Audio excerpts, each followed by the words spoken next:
Hi guys, thank you for joining me SamWise once again for another Destiny 2 video.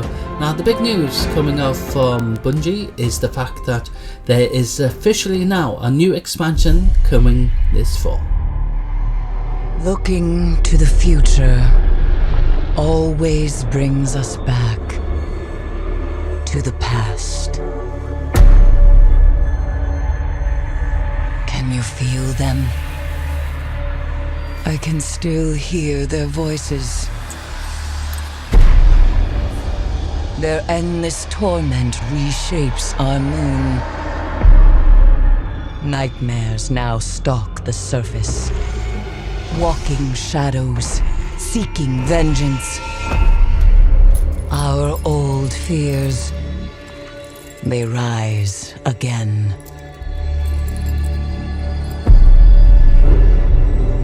And in the dark below, something wicked has awakened.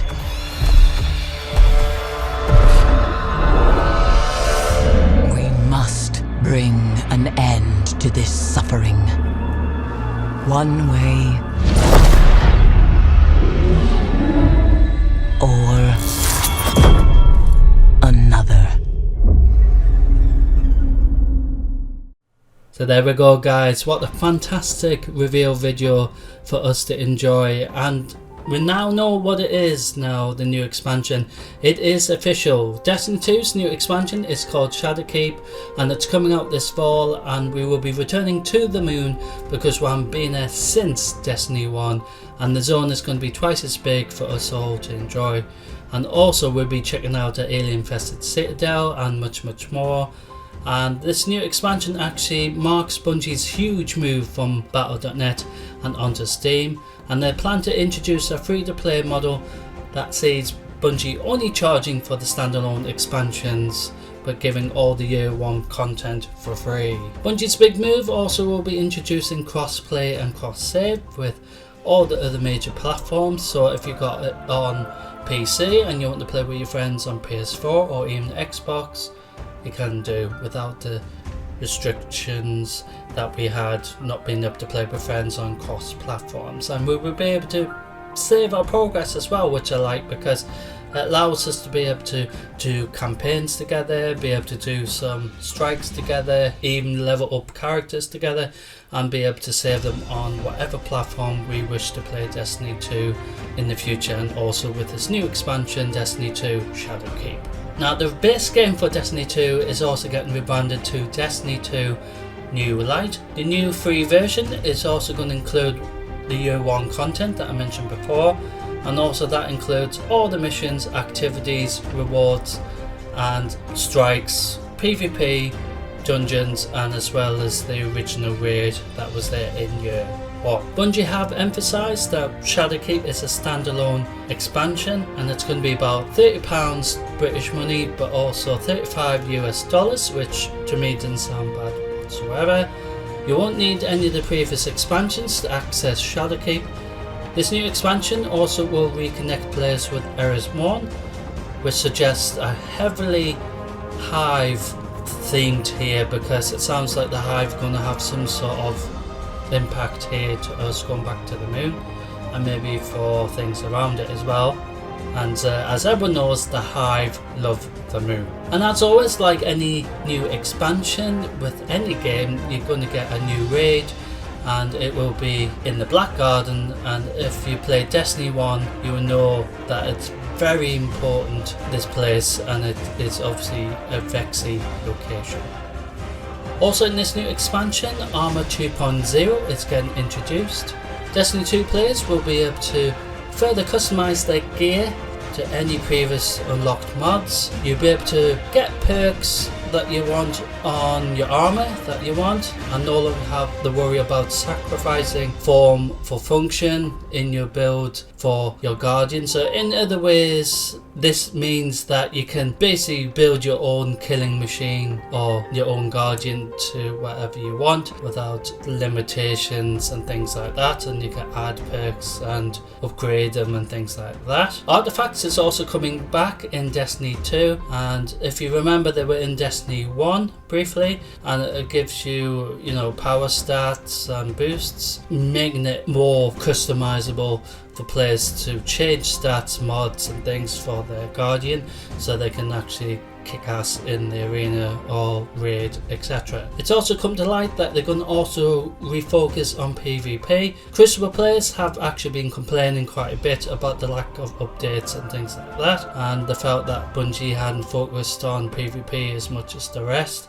But now with Bungie being independent and on its two own feet, they're going to actually listen to what the audience wants in relation to especially PvP, and they're going to do something about it. And there's going to be follow-up videos about this near the time of the new expansion get released in September. So don't forget to have a check on that to see what exactly new PvP they plan to bring for the new expansion, but also for the future after that for Destiny as a whole. Also, just to mention that exclusives are going to be a thing of the past. According to Bungie, all weapons, armor, maps and activities will be available across all platforms without any limitations, so that's absolutely fantastic. So that also means that when Shadowkeep begins this fall, remember this will be on Steam. Current PC players will be able to bring all their progress and purchases with them, including their guardians, their vaults and the things inside the vaults, and any progress as well at no extra cost, and that's absolutely fantastic. And there's actually going to be more information about Bungie's migration from Battle.net later on this summer, so just check Bungie's website out for more information about the information in regards to the transition from Battle.net onto Steam. So I'd like to know what you guys think of the new expansion Destiny 2 Shadowkeep. Do you feel Bungie are going the right way? Do you feel Destiny has a great future ahead of it? I'd love to know what your thoughts are. My thoughts are, just to wrap up this video, is the fact that I feel that Bungie are going the right way forward. Moving away from Battle.net and onto Steam is a great idea, because Steam is a big platform and there's a lot of players who use it, like myself, and I feel that to allow people to cross-save and cross-play with friends, and that allows so much more involvement in playing the game of Destiny together with friends, because it allows them to play Destiny 2 regardless what platform they are together, and maybe begin a campaign together, like the storyline, maybe even do some Gambit together, Crucible together, and even the dungeon and the original raid from year 1 content is also included. So it just shows that this sort of direction will draw new people in, and it's really good. I feel this direction, and I feel also not being pressured to buying the new expansion straight away, and also be able to decide when you want to buy it, and to buy whatever update in the future when you want and if you want as well is a good option, instead of being stuck with having to pay for the annual pass, which is what I've done for the Black Armory. And it, I haven't actually used much of it yet because I've been so busy, but there's so much to do, and it's not good to be tied down and having to try to keep up with everything. But as a game, you want to be able to do the stuff that you love in the game, and that's what they're allowing players to do, which is a brilliant thing as well. And I feel the future for Destiny looks bright, the future for Bungie is bright as well, and I feel that they're going the right way of doing things for their future. But I'd love to know what you guys think. Just let me know by using one of the links in the description, or leave a comment underneath this video. But I'll leave a link to the follow-up video in regards to Shadowkeep, about the reason why they're going back to the moon and things like that, and a bit more depth about their decision to be independent, and for them to be able to tell the world that they're going to stand on their own 2 feet to move forward for not just Bungie's future, but for Destiny, the game as a living world. So thank you for everyone for sticking around for my overview and thoughts for the new expansion Destiny 2 Shadowkeep. So I hope you all enjoyed it, and I will catch you guys in the next Destiny 2 video.